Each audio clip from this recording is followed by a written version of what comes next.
Yes, salut à tous. Aujourd'hui, je vais faire une troisième vidéo sur la suite de Carlos Castaneda sur l'initiation à la science des Toltecs.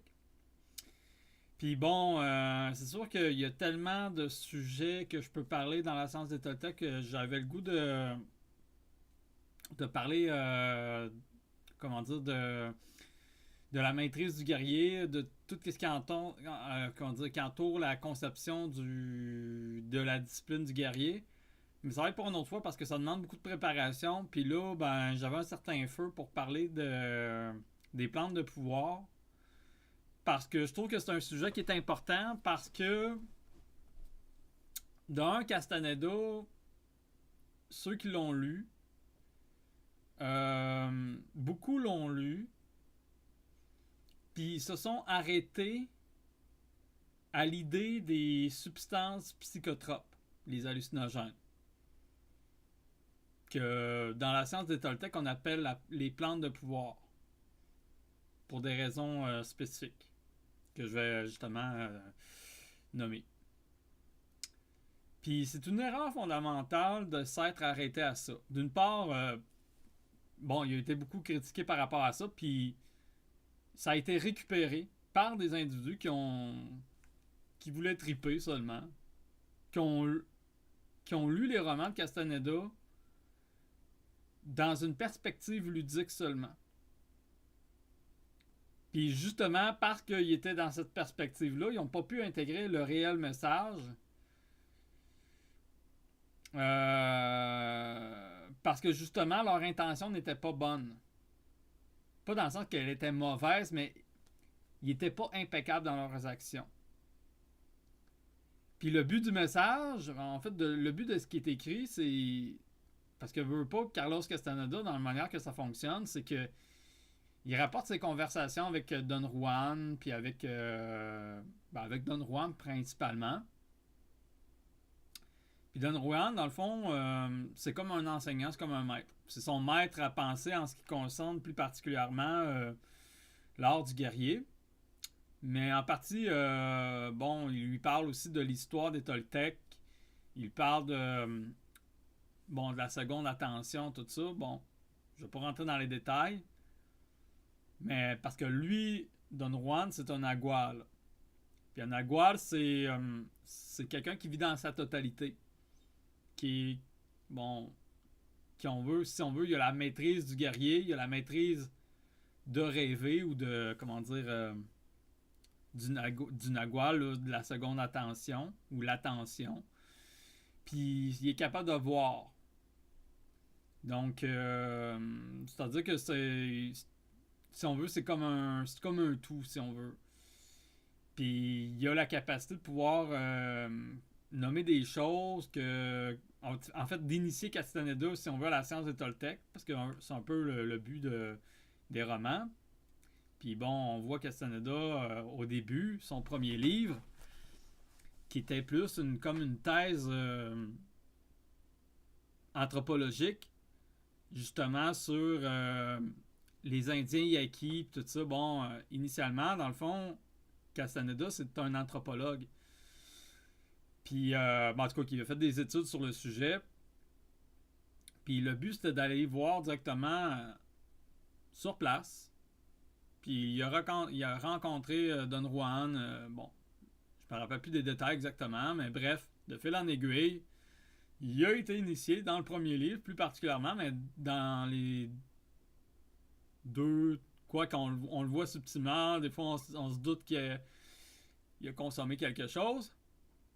Mais plus particulièrement dans les deux premiers. Mais là, le premier livre il est intéressant parce que il va noter une coupe d'affaires, mais disons que c'est le plus plate de la gang. C'est le livre le moins intéressant, en tout cas en ce qui me concerne. Mais il y a quand même des données importantes en ce qui concerne les plantes de pouvoir. Bien qu'il y en a dans les autres livres, il y a encore des informations en ce qui concerne ça. Il y a quand même beaucoup d'informations qui est livrées par rapport à ça. Donc, ici, il faut comprendre que les plantes de pouvoir, principalement, dans le fond, dans les récits de Castaneda, dans la science des Toltecs, chez les Toltecs, les plantes de pouvoir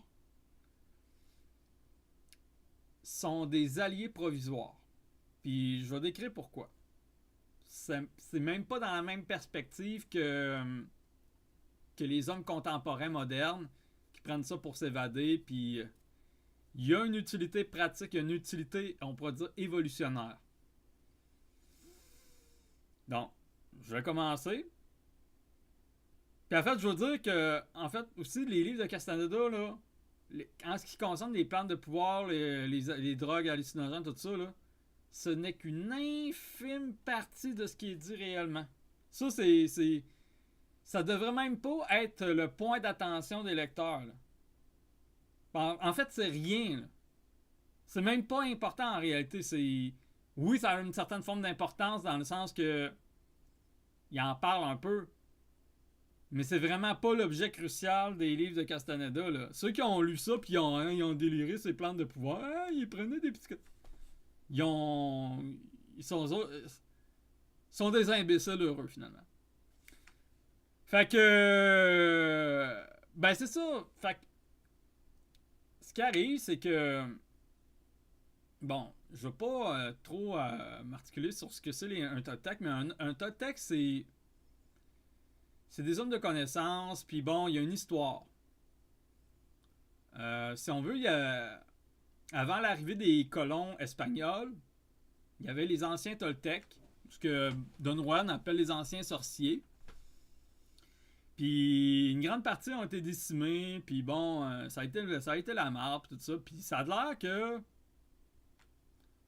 que certains auraient utilisé des plantes de pouvoir, que ce soit des champignons, que ce soit whatever, pour, comment dire, vivre des expériences, puis apprendre de ces expériences-là. C'était soit par curiosité qu'ils sont tombés dessus, soit par erreur, soit par la faim. Ils ont, comment dire, par audace. Puis de par ces expériences-là, ils ont compris des choses. Ils ont développé une certaine forme de connaissance d'une perspective différente du monde. Puis par la suite, ben veut pas, les nouveaux sorciers, hein, comme justement Don Juan, c'est un nouveau sorcier, ben il y a une autre façon de voir les choses. C'est moins dans l'aspect de la curiosité, c'est plus à des fins pratiques. Mais je vais m'expliquer. Puis dans le livre de Castaneda, le premier roman, puis les trois premiers romans, il est question de 3 drogues. Ben, 3 plantes de pouvoir, en fait. Bon, il y a le peyote.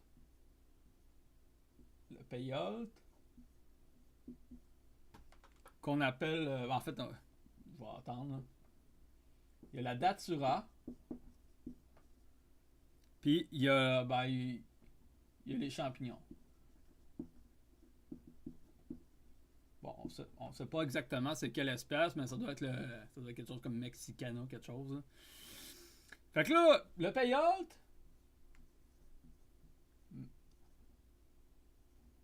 qu'on appelle aussi le mescalito. Ben, en fait, c'est pas tant le peyote qui s'appelle mescalito, mais je vais aller comprendre. Ici, la datura, c'est l'herbe du diable.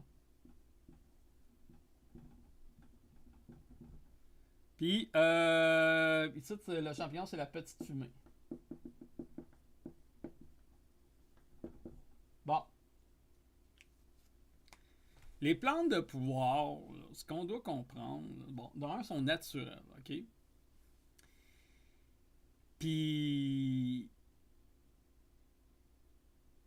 chacune a des spécificités. Je ne vais pas rentrer dans les détails. Je vais partager un texte, un document, que je vais mettre dans la description, qui est, si on veut, un ensemble des informations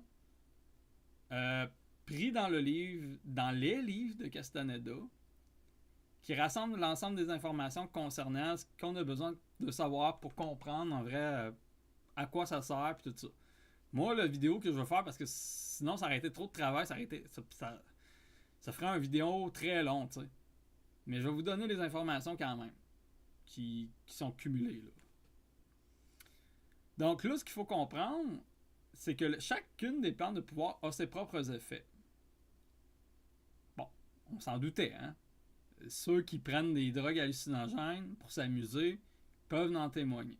Chaque substance, chaque plante amène à des trips différents. Puis c'est différent pour chacun aussi, en quelque sorte, là, mais il y a des similitudes dans les types de plantes pareilles. Si, mettons, si moi et telle personne, on prend deux drogues de deux plantes différentes, c'est sûr qu'on va avoir un buzz complètement différent. Mais si on prend des plantes semblables, ou la même affaire, même si on est différent comme les individus, on va vivre des trips un peu différents, mais ça va être semblable pareil dans l'ensemble. Vous voyez ce que je veux dire? Dépendamment de la comment dire, de l'humeur et tout ça, là, on s'entend que faut que les conditions soient. Mais je vais en venir. Je vais pas trop en dire en même temps. Fait que là, ce qu'il faut comprendre, là, c'est que chez les Toltecs, chaque plante de pouvoir est associée à des alliés ou protecteurs. Mescalito ici est un protecteur. Puis, bon, l'herbe du diable, puis la datura, puis les champignons sont des alliés. La différence, c'est que, bon, vite de même, si on veut, Mescalito va prendre souvent, quand il va apparaître, en fait, c'est pas sûr qu'il va apparaître. C'est comme, de la manière que ça se passe dans le livre, c'est que Castaneda prend, mettons, du peyote. Probablement qu'il y a de la mescaline dedans, un mescalito, ça doit être ça, j'imagine. Puis, il rencontre une entité, parfois. Puis, elle s'appelle Mescalito. Puis, c'est intéressant parce que c'est quelque chose de troublant. Quand on se met dans la peau du personnage, en tout cas, c'est. Même si le premier livre, le premier tome, il n'est pas super génial, ça reste que l'expérience qui est décrite est intéressante. Mescalito, dans le fond, lui, est considéré comme un protecteur. Je me rappelle plus c'est quoi la différence entre le protecteur et l'allié. Mais disons que l'allié, c'est que tu peux le manipuler. Dans le fond, tu peux l'orienter. Tandis que le protecteur, tu peux pas. C'est un peu lui qui te conduit un peu dans un certain sens. Puis, bon, ben, chaque substance, dans le fond, va avoir des effets. Mettons, je me rappelle plus, la datura, c'est pour chercher de la puissance. Puis le champignon, c'est pour vivre d'autres affaires. Bref, je vais mettre ça dans. Parce que sinon, c'est ça, c'est trop d'informations. Puis, c'est pas l'objet du. Le but, c'est de faire comme quand même une certaine forme de synthèse. Parce que. Donc, il y a des alliés, il y a des protecteurs. Là, ce qu'il faut comprendre, c'est pas qu'il y a une bébite dans le champignon là, qui rentre dans ta tête. Là. C'est la synergie entre l'effet du champignon et ta réalité qui induit l'allié. L'allié, dans le fond, c'est un effet de la relation. C'est la même affaire pour le protecteur. Le protecteur, par contre, ça a de l'air, selon les dires des Toltecs, il vient vers toi seulement si tu es prêt. Si tu es suffisamment puissant, ou je me rappelle plus trop exactement, parce que ça fait longtemps, là. Il y a quelque chose de même. Puis, s'il vient vers toi, c'est que tu es chanceux. Ben, ça sera pas facile. Mais dans un sens, il y a comme un message à délivrer en quelque sorte. Fait que, comprendre que les alliés, les protecteurs, ne sont pas des entités en soi, quoique ça peut donner l'impression, Mais c'est plutôt la manière dont va se passer les choses, en fait. Ou en tout cas, en partie. Parce que là, ça se peut que tu vives un trip, là, aussi, là, genre... tu passes au travers des affaires, puis bon... Moi, je ne parle pas par expérience, hein? Fait que... Fait que c'est ça pour les plantes principales qui ont été discutées dans les romans de Castaneda. Plus particulièrement dans les 2-3 premiers. Surtout le premier. Bon. Là, le but de ça, là. Pourquoi les nouveaux sorciers, les nouveaux Toltecs, trouvent ça intéressant de faire l'usage parcimonieux des plantes de pouvoir? Ben, de un, c'est pour faire bouger le point d'assemblage.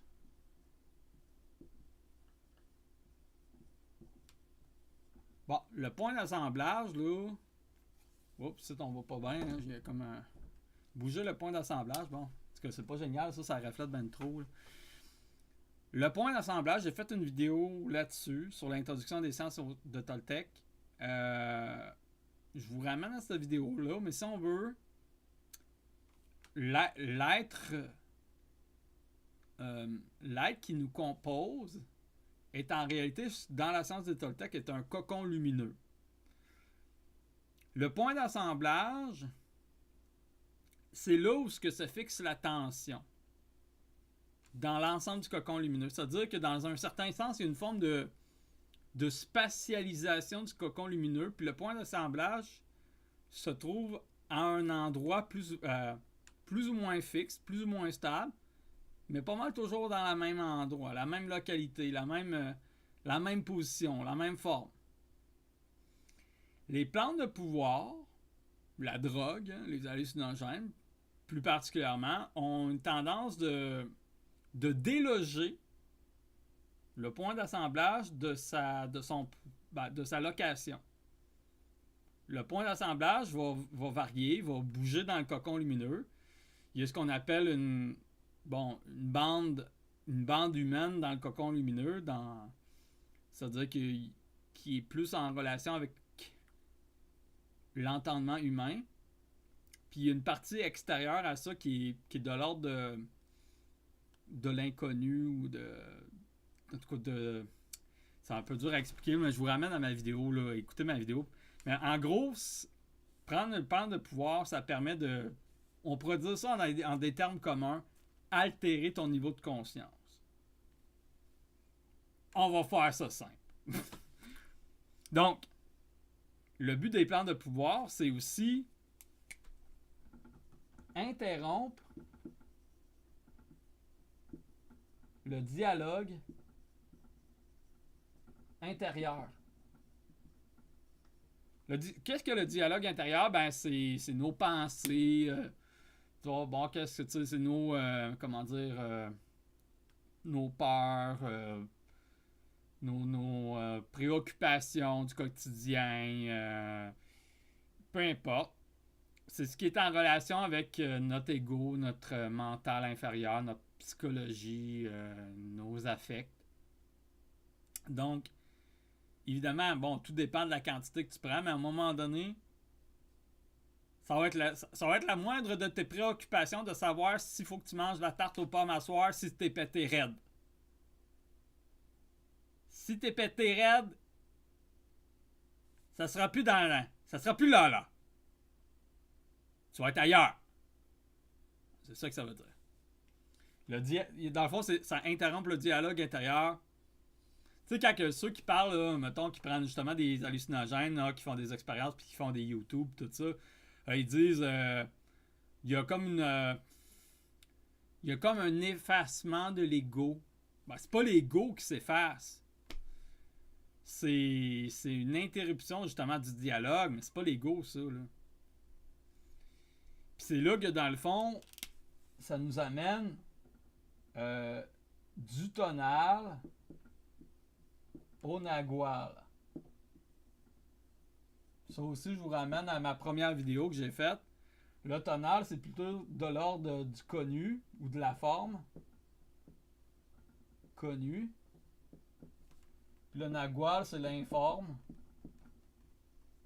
Ce qu'on pourrait dire le vibratoire, mais l'inconnu.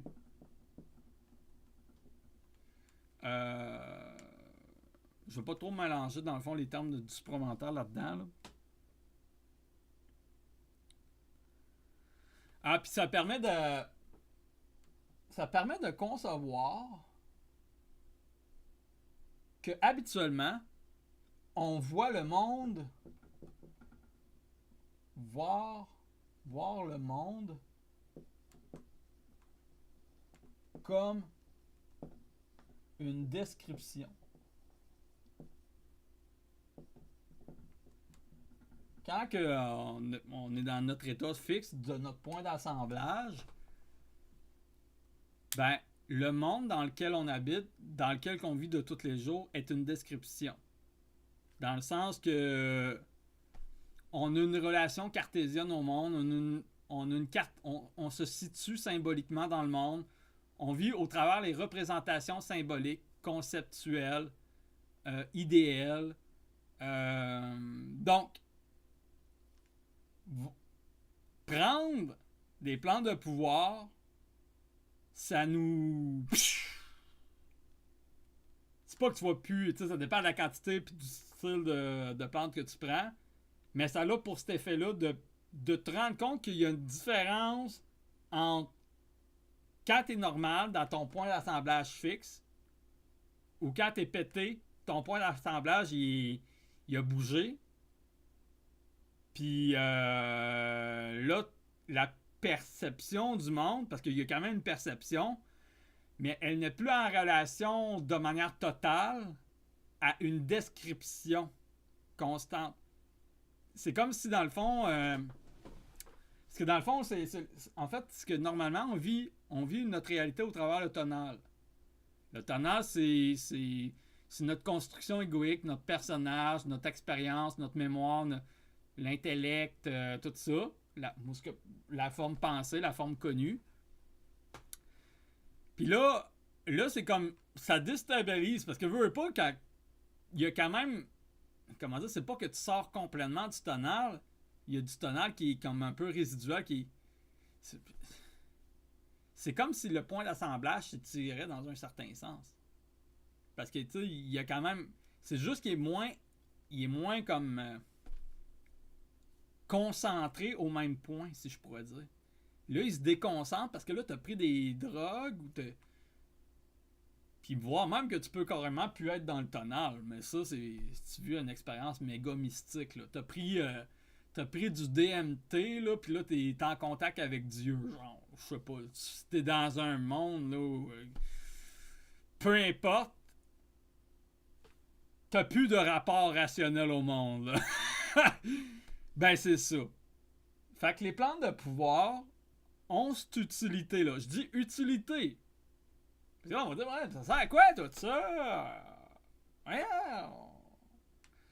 Ben, j'en viens à ça.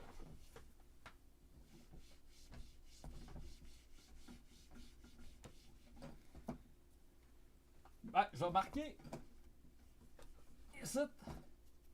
Mais là, c'est fait pour qui, ça? Fait pour qui? Parce que là, c'est pas tout le monde qui a besoin de ça.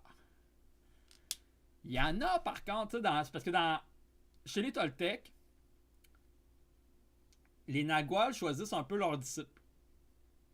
Les Naguals, c'est comme des c'est pas des mages, des maîtres. Puis, ils voient le potentiel parce qu'ils sont appelés par, ce qu'ils appellent la voix de l'aigle. Puis, ils savent reconnaître le potentiel d'un individu. Mais, il y a des espèces de têtes enflées dans les individus. Donc, c'est pour ceux qui sont mentalement rigides. Quelqu'un qui est mentalement rigide, là, tu sais, c'est pas. Tu sais, il y a des individus sur la planète, là, qui sont, mettons, sont intuitifs. Là, ils font des voyages astrales. Il y a comme une certaine forme de flexibilité, là, tu sais. Ils sont créatifs, puis ah ouais. Donc, il y en a qui sont super cartésiens, super rationnels, super rigides. Ben, c'est plus particulièrement pour ce genre d'individus-là que c'est prescrit. Pourquoi? Ben, parce que ça permet assouplir la rigidité du point d'assemblage. Assouplir le point d'assemblage.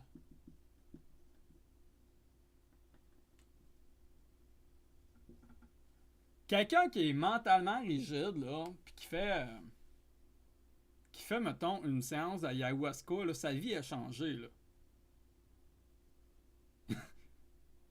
Pourquoi? Parce que justement, bon, il a vécu une expérience, on pourrait dire mystique, métaphysique, philosophique, spirituelle, whatever. OK, ça, on est dans l'ordre du tonal. Mais la compréhension toltèque, c'est qu'en réalité, c'est qu'au lieu d'être hyper fixe dans son cocon lumineux, sa conscience ou le point d'assemblage, la fixité du truc était super dense, super rigide, ben ça l'a assoupli, fait que ça n'a pas le choix de le déloger, là. Chris, tu te pètes un trip de LSD, t'as beau, tu sais, d'être un scientifique, peu importe, là, ça va t'aider. Parce que après coup, tu vas être plus souple. Évidemment, peut-être que comme Carlos Castaneda, lui, en a eu besoin parce que c'est quelqu'un qui était très mental, là, c'est un anthropologue universitaire, puis tu sais, il écrivait tout, lui, là. Pas pour rien que tous les livres qu'il a écrits, bon, après ça, il y a peut-être... est-ce que c'est vrai, est-ce que c'est faux? Ça, c'est à vous, ça vous appartient. Mais c'était dans... Ben, fait que c'est pas pour rien que Don Juan, il a procédé à certains rituels avec Castaneda pour lui faire vivre, faire découvrir certaines perspectives. C'est aussi pour ce que les Toltecs appellent les gens incomplets.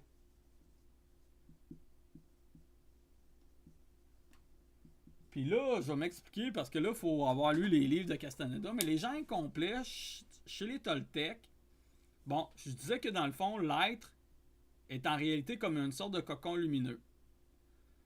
Puis chez les êtres incomplets, ben, c'est ceux qui ont fait des enfants. Si on veut, c'est comme si, quand tu as un enfant, tu donnes une part de ton énergie. Quelque chose de même. Puis ça crée un trou dans le cocon. Fait que, bon, ça c'est la description qui en est faite dans les livres. Hein. D'accord, pas d'accord. C'est que les gens incomplets, ben, vont être, comment dire, je sais pas pour quelle raison, je me rappelle plus exactement pour quelle raison qu'ils ont besoin ou que ça peut leur aider, mais ça peut restimuler finalement. Ah oui, je pense que c'est parce qu'ils sont incomplets, sont moins puissants. Ça peut leur donner un peu de plus de... Parce que je veux pas les plantes de pouvoir, on parle de pouvoir, là. Ça peut leur donner cette puissance-là de déloger leur point d'assemblage. Puis, si on veut, comme réanimer un peu leur côté gauche, hein, ou la deuxième attention, l'art de rêver. Puis ici, il faut entendre le rêve, pas de manière supramentale. Là, on est vraiment dans la vulgarisation, on est dans les termes, la terminologie de Castaneda. Là. On n'est pas dans les terminologies conventionnelles. Fait que les gens incomplets font partie des personnes chez qui ça peut être utile. Ceux qui ont fait des enfants. Fait que souvent, ben, je pense qu'il y avait ça. Ceux qui ont fait des enfants, je pense qu'il y avait d'autres exceptions. Je ne m'en rappelle plus, là. Ça fait... Bon, d'ailleurs, c'est justement pour les gens complets et qui ont, mettons, justement le côté gauche plus développé, ce qui est intuition, ce qui est capacité de faire des rêves lucides, ce genre d'affaires-là, ben, c'est pas nécessaire d'en faire de la drogue. Puis, ça aide, ça permet de faire, ça permet le coup final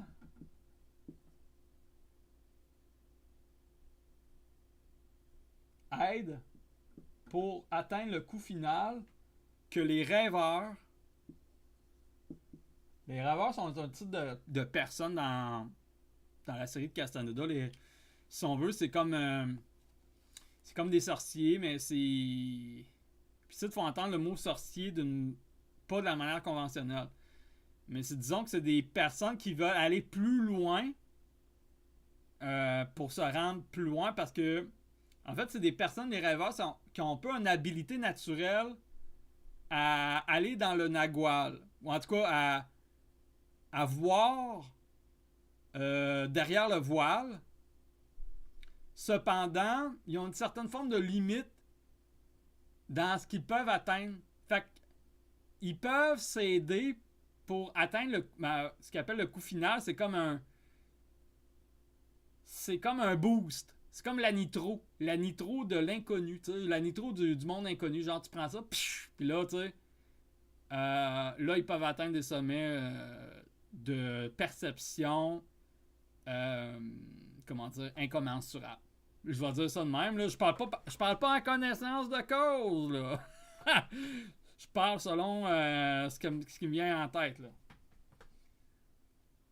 Donc, c'est ça qui est ça pour qui en a besoin. Fait qu'on voit que dans le fond, les plantes de pouvoir, là, j'ai pas encore fini, mais les plantes de pouvoir ne sont pas obligatoires. Puis même si elles peuvent être utiles, on n'est pas obligé de les utiliser dans le sens qu'il y a des manières, à partir de certaines formes de discipline, qui permettent de parvenir, c'est-à-dire à condenser ces énergies afin de par soi-même pouvoir déplacer le point d'assemblage. Mais initialement, surtout pour les débutants, les plantes de pouvoir peuvent être, indiquées, un peu comme c'est vraiment comme un peu pour starter le moteur, puis après ça, t'en as plus besoin. C'est genre comme, t'en prends 3-4 fois, puis après ça, le truc est inscrit. C'est comme un peu, je vais parler en termes supplémentaires, mais c'est comme, ok, t'as permis à tes canaux de s'ouvrir. Ben là, à ce stade, t'es en mesure de pouvoir réceptionner l'information qui, au préalable, t'étais bloqué parce que t'étais trop rigide au niveau mental. On va dire ça de même. Fait que là, il y a une relation aux plantes. Ce qui est intéressant là, dans Castaneda, c'est que Don Juan, non seulement, bon, au départ, c'est lui qui fournit la marchandise, mais il y a une forme de rituel autour des plantes. De un, Don Juan, dans le fond, quand il est en relation avec une plante vivante, ben, si c'est une plante spécifiquement avec laquelle il va soit cueillir, ben, il va communiquer avec. Il va lui parler comme s'il parlerait à un humain. Dans le fond, il lui envoie des vibrations. Donc, il se positionne égal à égal avec la plante. Puis avant de cueillir une plante, ben, il demande la permission. Puis, il la remercie, puis il s'excuse de la faire souffrir. Ah, on va dire, madame, donc ben têteux! Donc ben fif! Ben, c'est parce que dans le fond, bon, après ça, c'est sûr, c'est un peu spirituel, on s'entend. Hein? Mais, ça fait partie du rituel. Parce que ça veut dire quoi? Qu'est-ce que ça va faire? Bon, ça va être, c'est ma pure spéculation. Hein. Quand, mettons, tu vas cueillir, mettons, ton champignon magique ou ta plante, ton cactus hallucinogène. Puis que tu l'as vu petit, tu lui as parlé, tu lui as apporté de l'eau, tu as passé du temps avec. Il s'est établi un lien. Puis ce lien-là s'inscrit, si on veut, dans la mémoire de la plante. Il y a une familiarité. Puis cette familiarité-là, selon mon avis, il y a peut-être un aspect éthique aussi derrière ça, évidemment, parce que ça reste un être vivant. Mais cet aspect de familiarité-là, à mon avis, va exacerber le phénomène de l'allié ou du protecteur quand que la personne va prendre la substance, va être plus en mesure de pouvoir parvenir à contacter un allié ou le protecteur. Ou le protecteur, c'est eux qui contactent l'individu qui est buzzé. Il y a une autre affaire qui disait que Don Juan, il disait que c'est parce que si on ne respecte pas les plantes quand on les cueille, si on ne s'excuse pas, si on les remercie pas, ben, il y a comme un karma. Il dit pas ça de même, là, mais il dit genre, ça va nous rattraper plus tard. C'est écrit, là. C'est écrit à quelque part dans le livre. Moi, dans le document, je vais vous partager, c'est écrit, là. C'est une panoplie de citations. Puis si je dis ça, c'est pas parce que j'y crois. C'est pas parce que je veux que vous y croyez. Mais ça fait partie de la relation aux plantes de pouvoir. Pas simplement aux plantes de pouvoir, parce qu'il y a d'autres types de plantes. Mais ça fait partie de la relation au monde végétal. Une autre affaire, c'est que Don Juan insistait dans les premiers romans, Carlos, à apprendre à cultiver ses propres plantes de pouvoir. Donc, ça a été de même, je me rappelle plus pour ce... je pense que c'était un cactus. Ça doit être... bon, je me rappelle plus, je pense que c'était la datura, mais... La datura, c'est une plante, c'est pas un cactus. En tout cas, je sais pas. Je peux pas vous dire. Mais, il y a... Parce que dans le fond, quand tu sèmes, mettons, la graine ou... Parce que des fois, c'est des plantes, c'est pas toujours des graines, c'est des parties d'une ancienne plante. Bref, comme une sorte de marcotage ou whatever. Bon, dépendamment comment que ça se reproduit. Ben, c'est que dès que tu t'en occupes dès la naissance, on veut, ben, tu établis un lien, justement. Puis c'est toi qui la nourris. Si tu mets de l'intentionnalité, de la présence, puis quand tu vas consommer éventuellement la substance d'une manière spécifique aussi, hein? Il y a un contexte à la consommation, là. Ben, tu vas rentrer plus en contact, en familiarité avec, en intimité. Parce que dans le fond, déjà de base, c'est pas juste une question de molécules. Il y a comme une sorte d'esprit derrière ça. Il y a on pourrait dire qu'il y a un égrégore. Ou une forme d'anthétisation du phénomène, là, on va dire, là. Mais il y a quelque chose qui se passe. Puis ça rend favorable, comment dire, l'apprentissage. Ou en tout cas le déplacement du point d'assemblage pour vivre des expériences qui apportent de la connaissance. Qui apportent, comment dire, ouais, de l'ouverture d'esprit.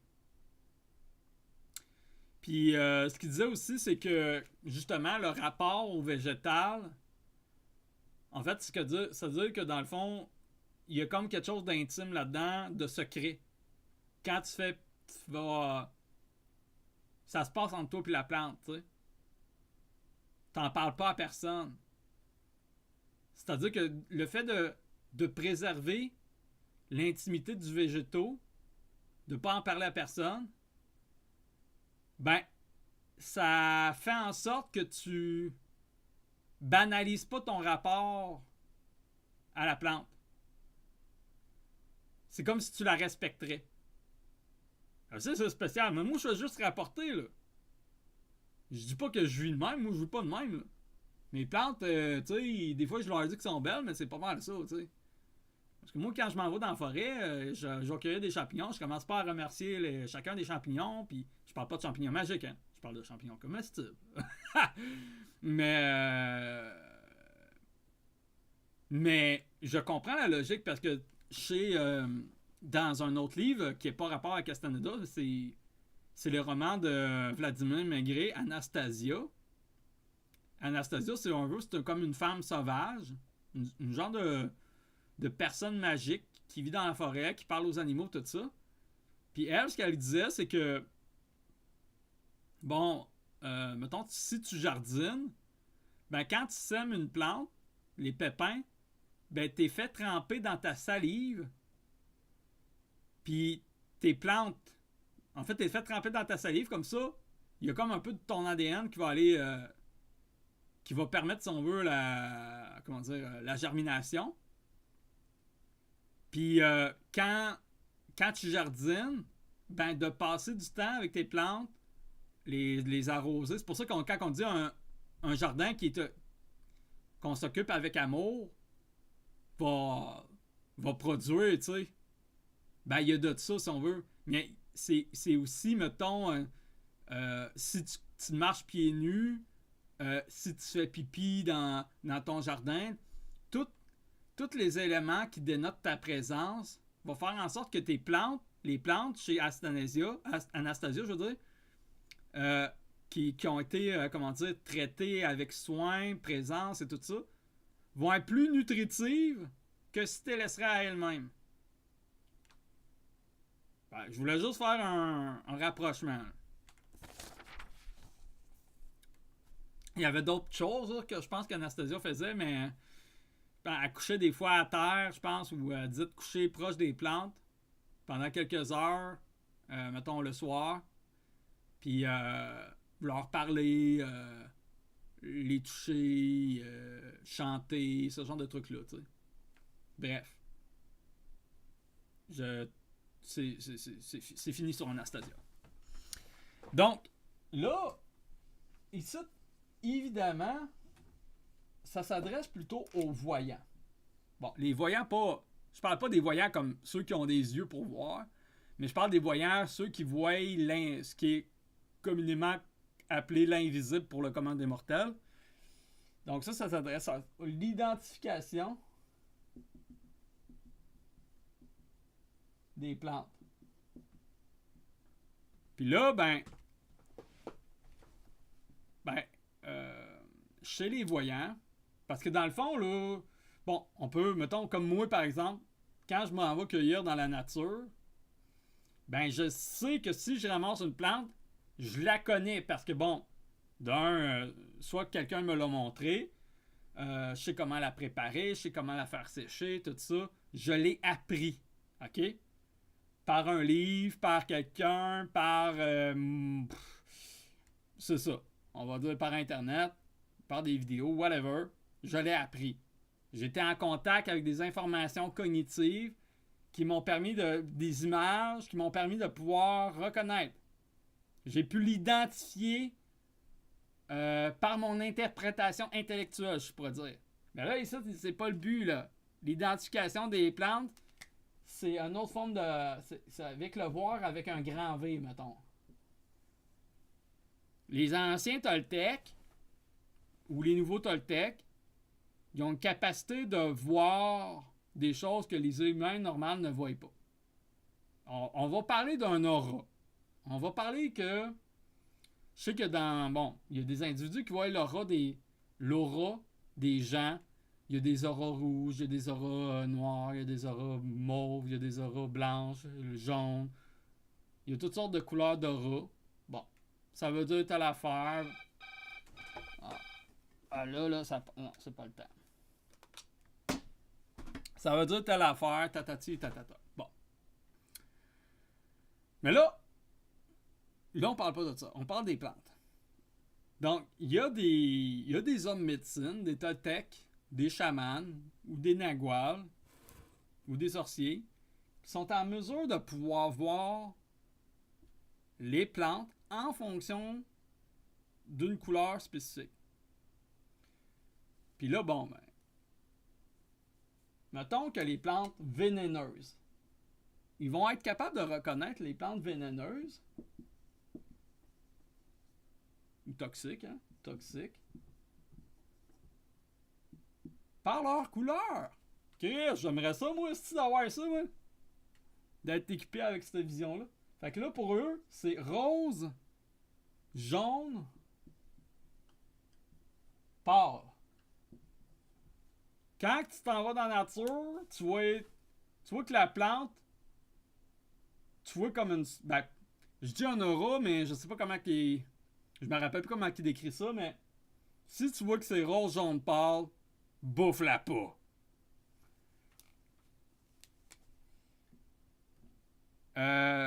Les plantes médicinales,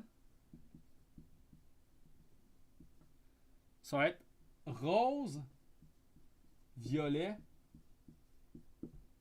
éclatant.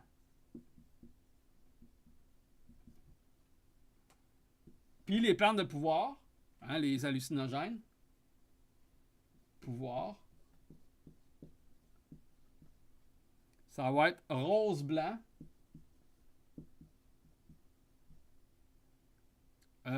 terne ou brillant.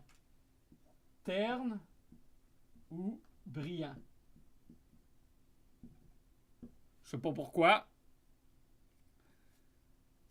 Puis certaines plantes ont des marques spécifiques. Ça va pas... Dans les livres de Castaneda, ils vont pas dans... un petit peu dans les détails, mais pas tant que ça. C'est un peu nébuleux. Mais ça veut dire qu'avec le pouvoir de voir, t'as même pas besoin de rouvrir un livre. T'as pas besoin de l'apprendre. Tu vas le spotter par sa lumière. Tabarnak! Chris, ça m'aimerait ça, moi? Il doit y avoir... ici, il y a vénéneuse médicinale pouvoir, mais il doit y avoir aussi comestible.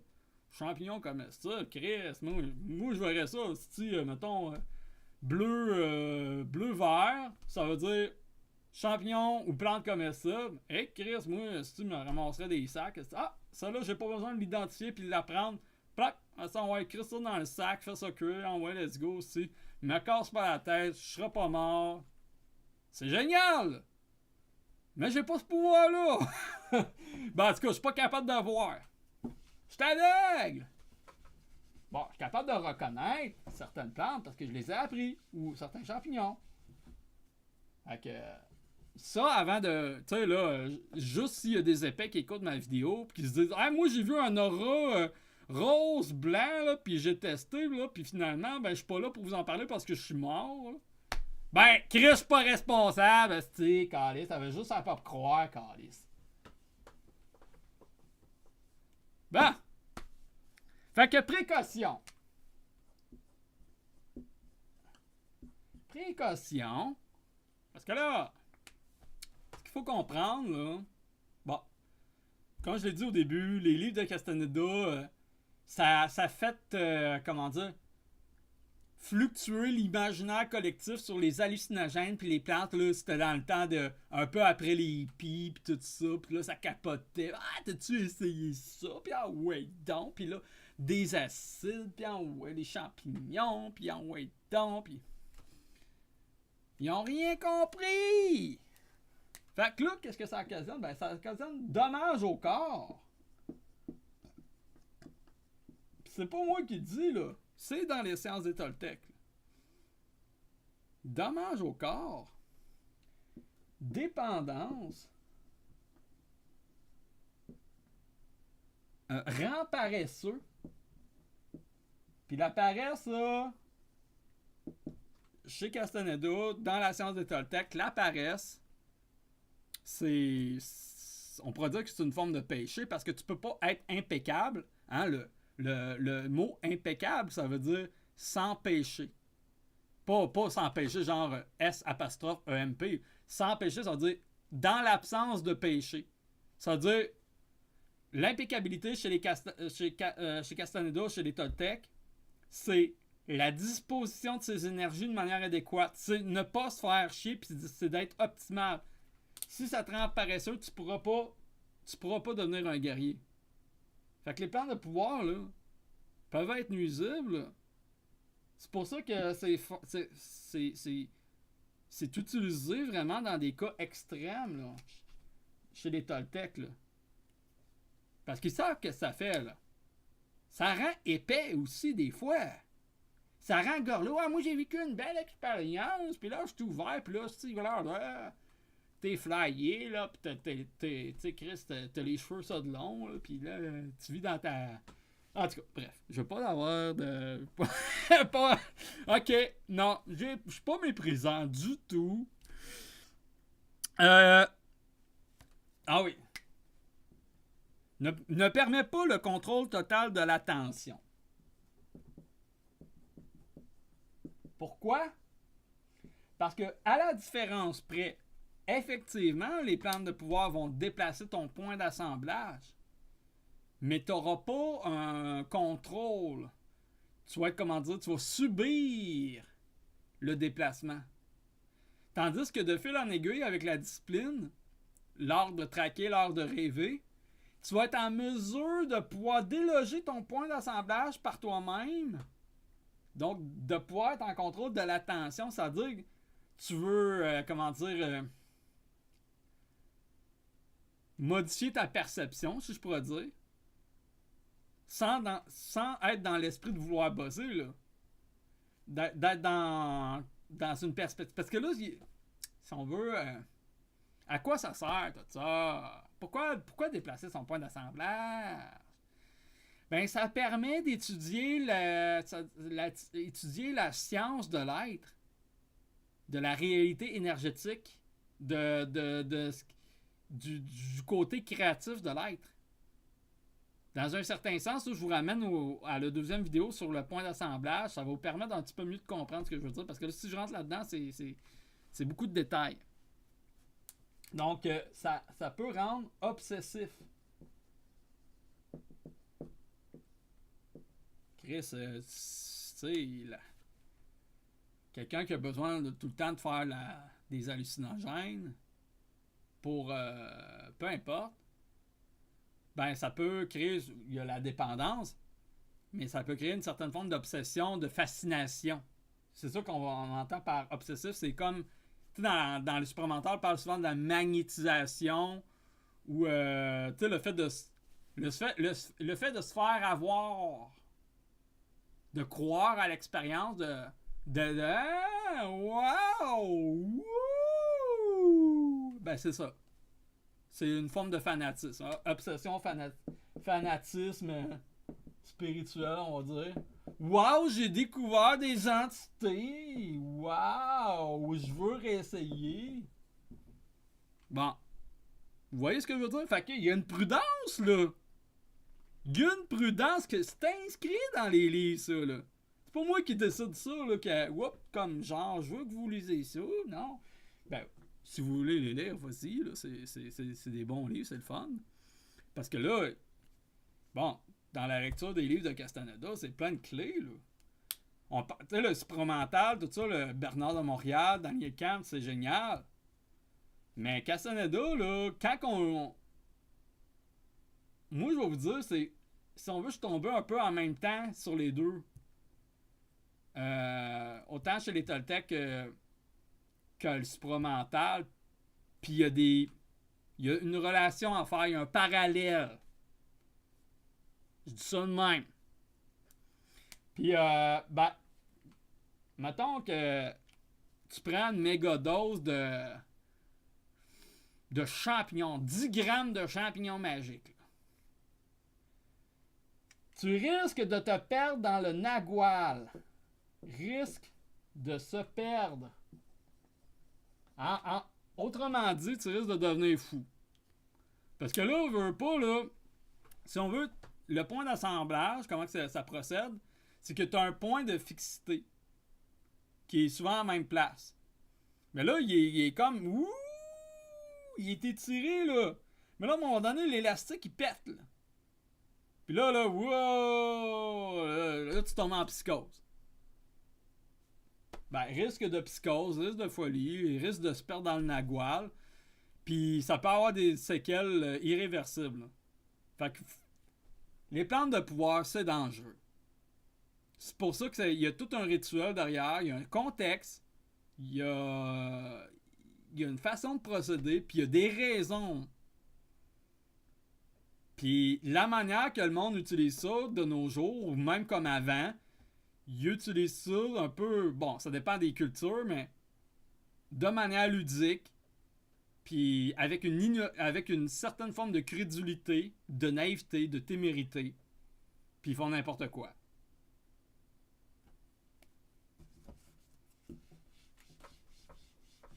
Et c'est dangereux!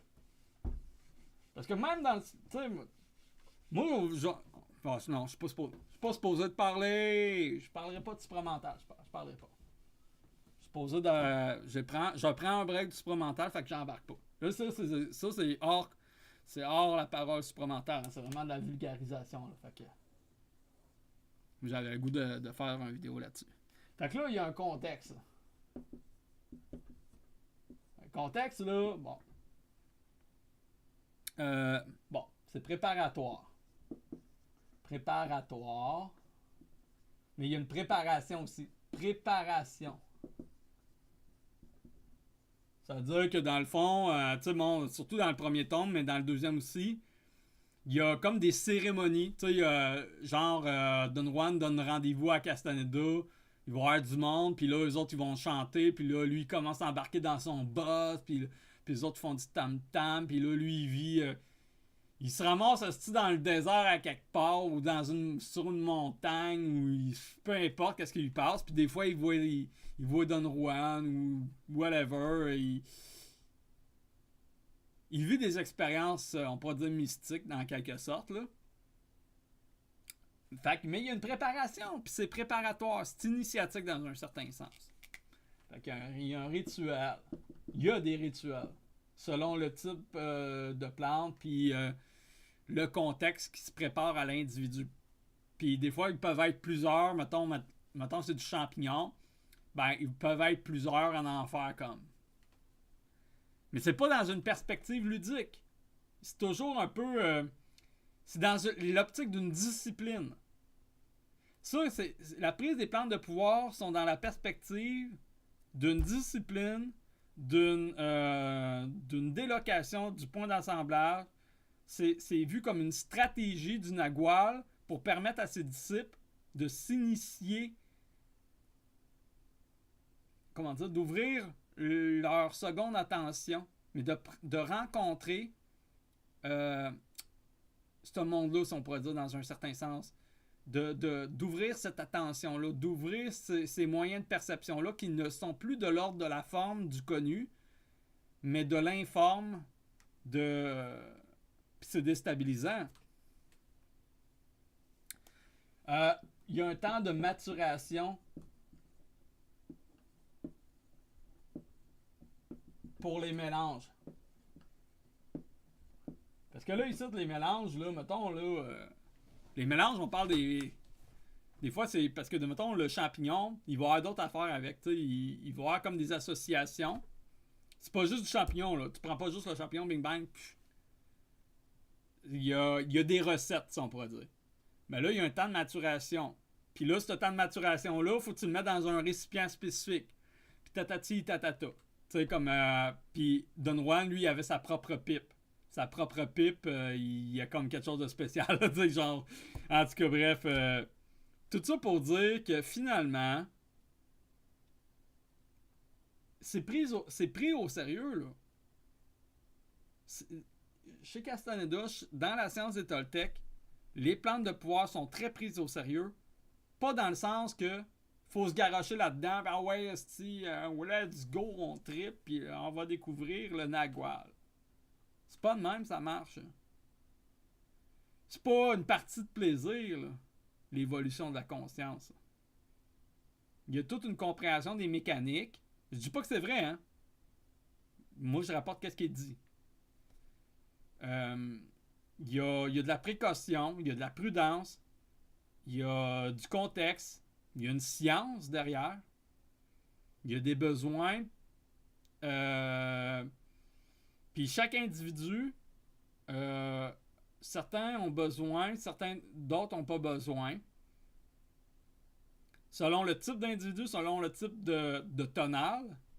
Le tonal, comme je disais tantôt, plus chaotique, rigide, ou les personnes plus, comment dire, à propension rêveuse, bon, qui font des jeux un peu de...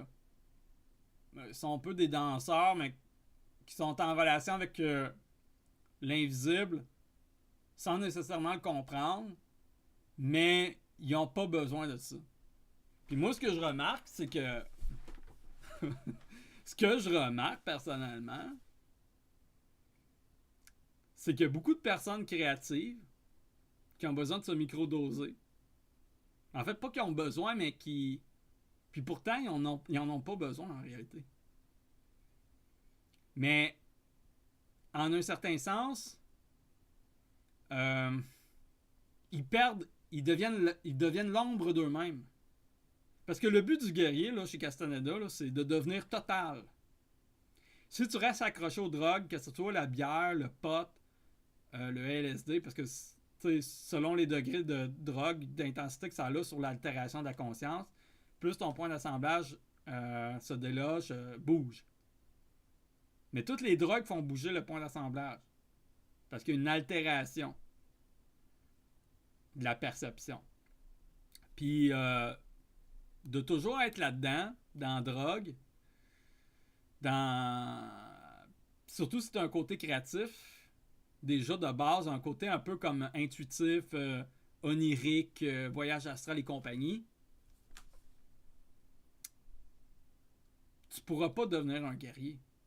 Puis moi, j'en vois plein de même qui sont dans le New Age ou des spirituels, là, un peu gorlots, là, qui vivent comme des hippies, pis tout ça, sont bien cool, sont bien smart, mais ils n'ont aucune conscience de ce qui se passe réellement avec l'utilisation de ces drogues-là. Ils vont triper, eux autres, ils trippent.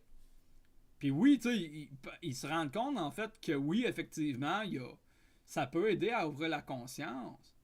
Mais là, ils le font de manière compensatoire, ludique, parce que justement, ils fuient une forme de réalité qui les font chier.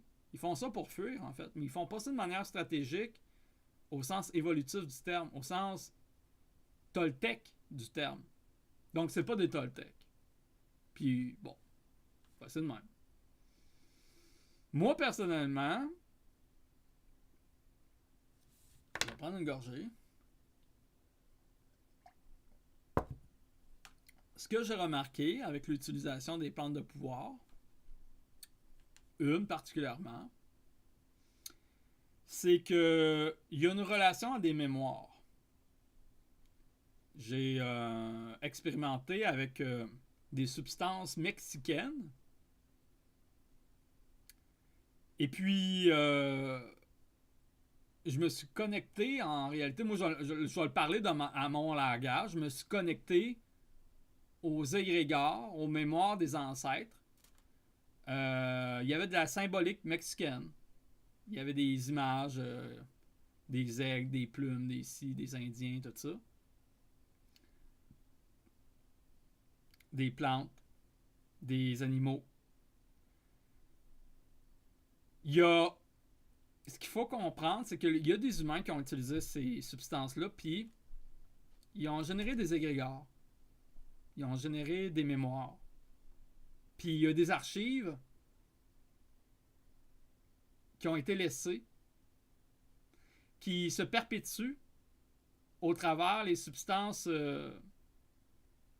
C'est-à-dire que, par exemple, si on veut, le champignon magique, il est connecté à une forme de génétique.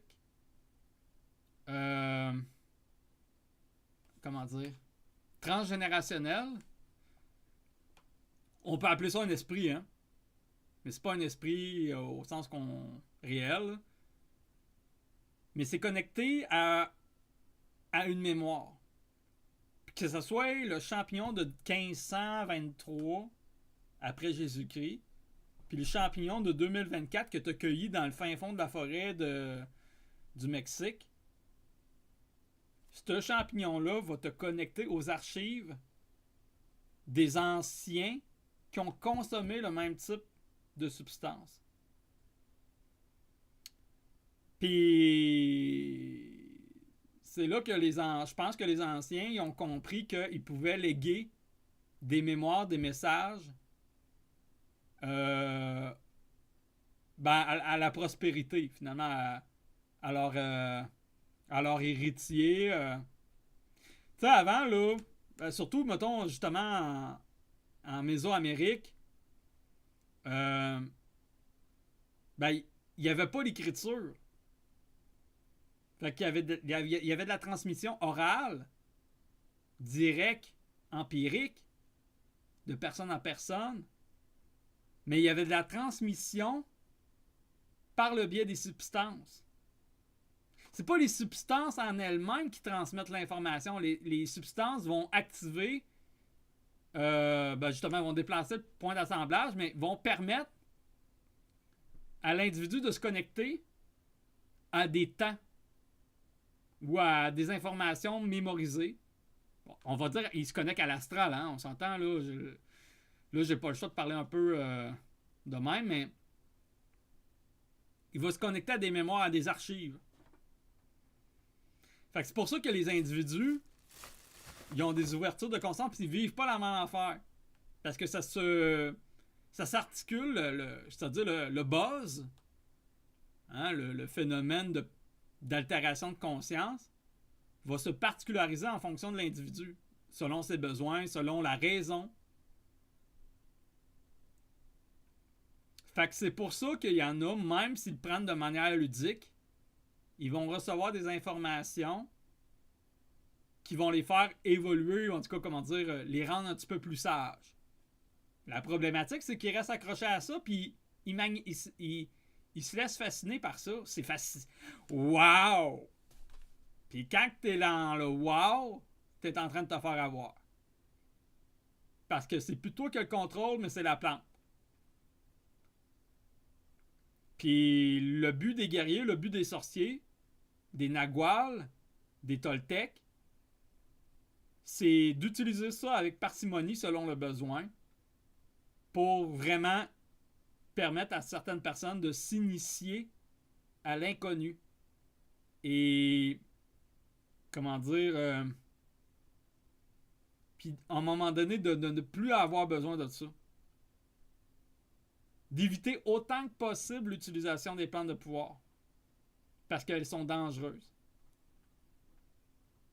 Pas parce qu'elles sont dangereuses ontologiquement, mais parce qu'elles occasionnent de la fascination, elles occasionnent du désagrément au niveau corporel, peuvent briser des neurones, etc. Il y a plein d'effets secondaires. Là. Tu peux tomber en psychose. Là.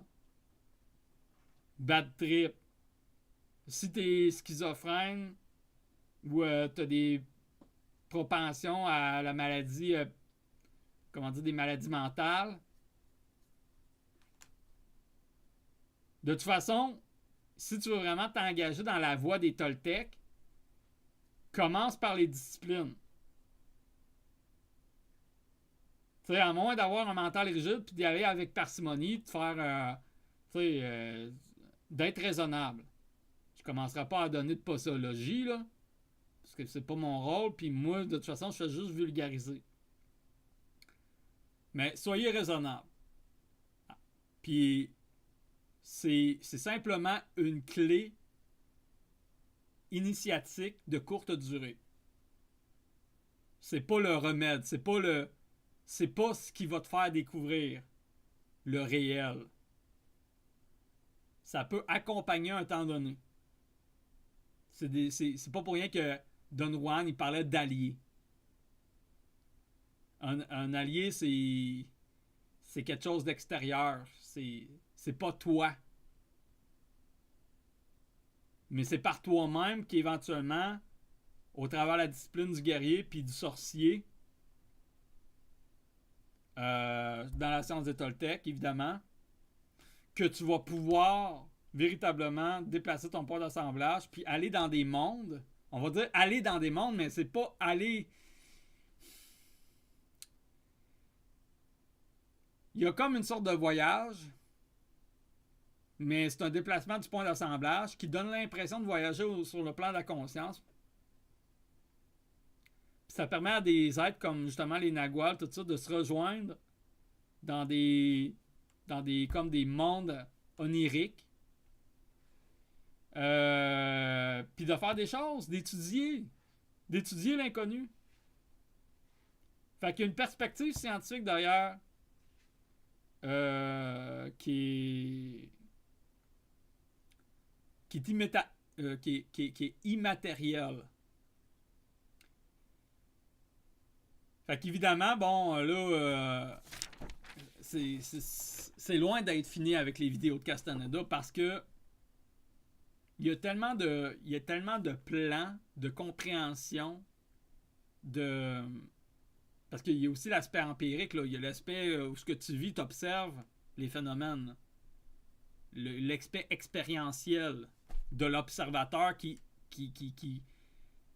vit empiriquement des phénomènes de déplacement de la conscience ou de déplacement du point d'assemblage, puis qui étudie le phénomène.